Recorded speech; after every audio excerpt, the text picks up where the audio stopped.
Hey y'all, Kenny here with my Thompson Center Encore accuracy tip number 5. Thanks for joining me. This is my 30-06. That group is just a smidge over 3/4 of an inch. When I record for a video, I always throw one shot. That's my way of checking the I'm not a robot box for you guys. But seriously, when shots go right and left from this gun, it's always me. When they string vertically, and that is the main problem I've had with this rifle, it could either be me or the rifle, and sometimes it's hard to decipher which one. This video is about reloading for the Encore, and I'm not going to go into great detail about brass preparation and inspection. The main area of concern with the Encore is case stretch or brass growth, whichever you want to call it. I talked about this in tip number 3 when I talked about headspace. You have a single locking lug that holds the action closed. With the Encore, this is true of other break action single shots as well. When you fire this, 50, 60,000 PSI, barrel springs forward, the case gets longer and it stretches right down near the case head. In the case wall, that little light colored ring that you see around this case is where the stretch has taken place.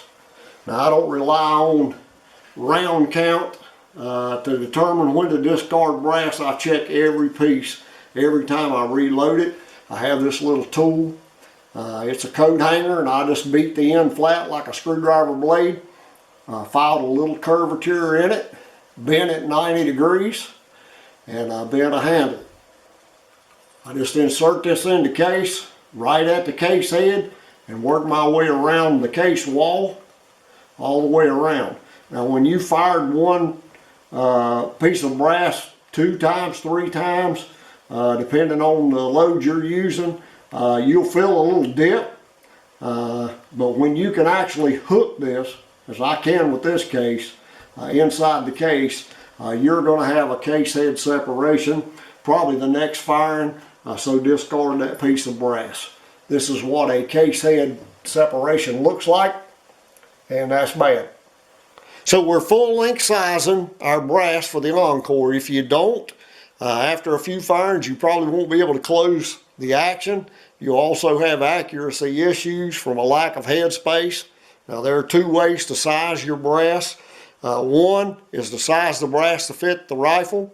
The other is to adjust the rifle to fit the brass, and I'll explain that just in a minute.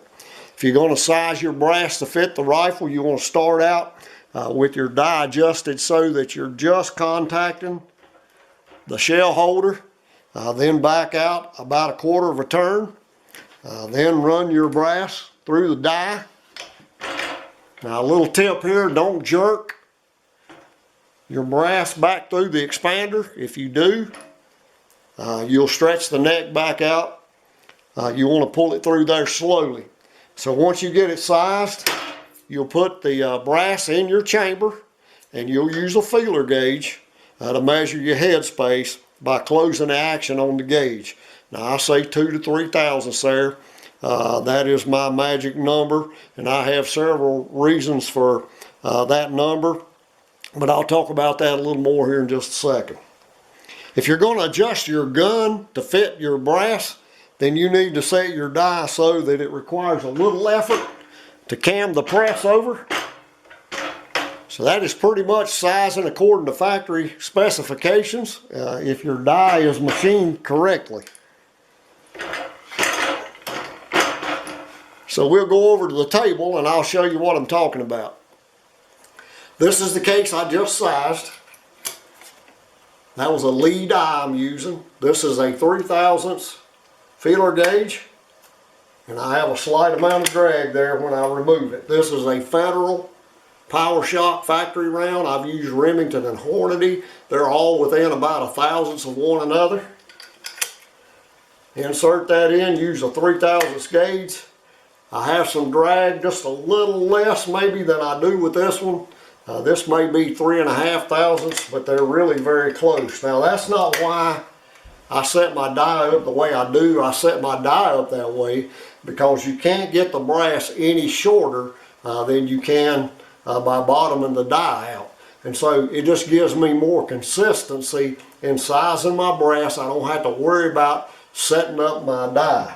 So to get my headspace correct, I take the firing pin bushing out. There's a hex head screw behind the hammer. And you can get a shim kit from Mike Bell, E. Arthur Brown. I have a 5/1000 shim behind this firing pin bushing to get my headspace correct in this rifle. Now, the 3/1000 number works good as well, because sometimes when you load a bullet into a case, you'll lose a thousandth or so, and it's not unusual when you size brass for there to be some variation in the brass spring back, and so some pieces that you size may have 3/1000, some may have 2.5, some may have 2. But when you put that all together and put it in the gun, you'll still have some positive headspace if it's only 1/1000th, and that's what's really important.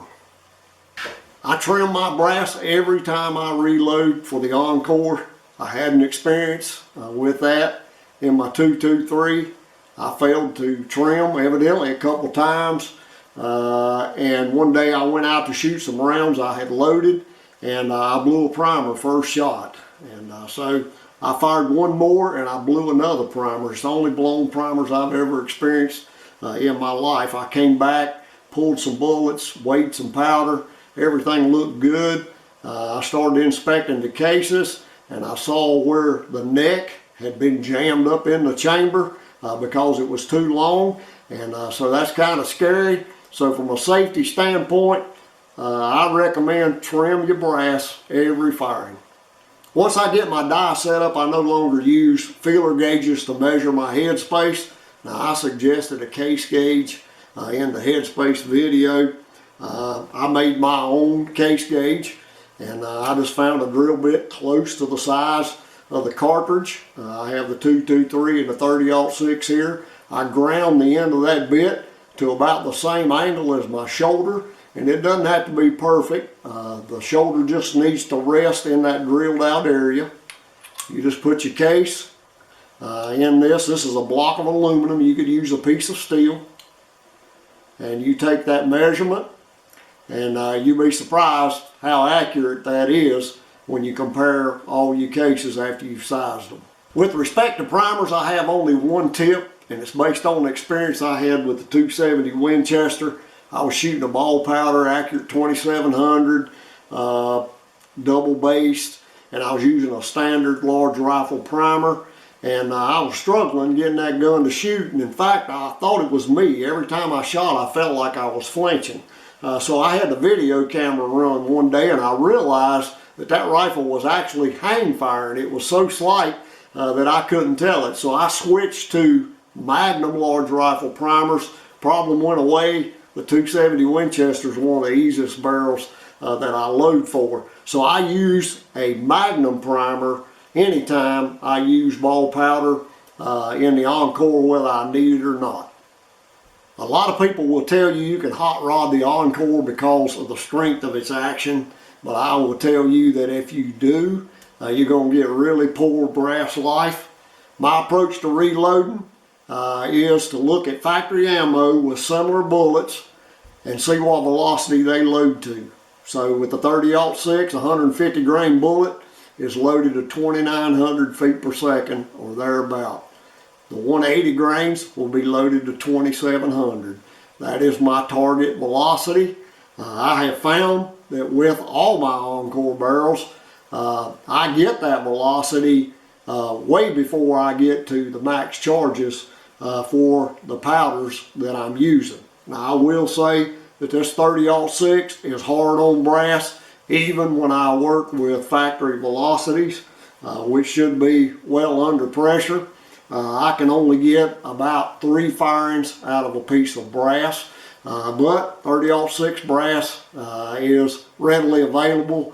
I can get once fired. It's not expensive, and so I'll have to overlook that one fault in the Encore. The practice of a lot of reloaders is to seat the bullet out so that it is in contact with the rifling when they chamber it around. But if you do that with the Encore, you're going to take up your headspace, cause yourself problems. Now, what I have found, if I seat the bullet to the recommended overall length, that I have as much as 100 thousandths bullet jump in some of my barrels. But the gun seems to love it. I experimented with different bullet seating depths, but it just seems to me that the Encore likes bullet jump. So I've started crimping all my bullets in the Encore when I'm using a ball powder. I learned how well it worked with the 44 Magnum. It kind of helps get a fire going before the bullet moves, and it really evened out my velocities there. So I tried it with the 223, the 270, and the 30-06 with ball powders, and I see an improvement. So you either love crimping or you hate it, but I will tell you there's a lot of really accurate factory ammunition out there with crimped bullets. One thing I found about the Encore that's different than a lot of rifles is that every barrel I have is not picky about the powder I feed it. It's not picky about the powder charge. I have my target velocity, and usually I get good accuracy somewhere right around that velocity. So in that respect, the Encore is pretty easy to reload for. I may be leaving you with more questions than answers, but if you do have a question, if you leave it in the comments, I'll try to respond. I'm going to do one more video in this series. I'll talk about the hinge pin, the forearm, some of the common topics of discussion when it comes to the Encore. So if you're not a subscriber, go ahead and subscribe now. A like for this video would be nice, and thanks again for watching.